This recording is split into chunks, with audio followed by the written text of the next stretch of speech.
పురస్కరించుకొని ఇక్కడ కార్యక్రమం నిర్వహిస్తున్నాం. అందరం కూడా ప్రతి శనివారం మంగళవారం కూడా హనుమాచార్య చదువుతాం. కరెక్టా? అయితే ఇవాళ మన అందరం కూడా శ్రీకృష్ణుడి యొక్క జన్మాష్టమి కార్యక్రమాలను నిర్వహిస్తున్నాము. శ్రీకృష్ణుడు మన అందరికి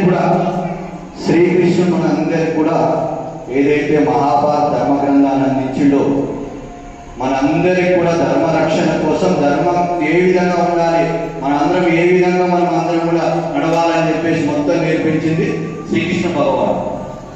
అయితే భగవంతుడు మానవ రూపం లోపల 2 యుగాలు వచ్చాయి. ద్వాపర యుగం లోపల శ్రీకృష్ణుడు, త్రేతాయుగం శ్రీరాముడు. ఇద్దరు మానవ రూపంలో వచ్చినవి.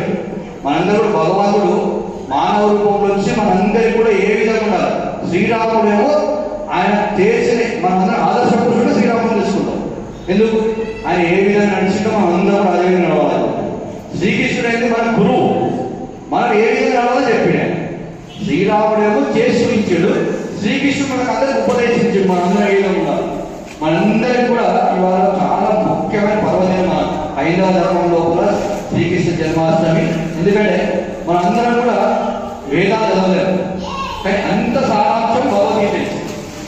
పంచమ వేదం అంటే భగవద్గీత. అది ఇవాళ మన శ్రీకృష్ణ భగవానుడు మనకు అందించిన పుట్టినరోజు ఇవాళ.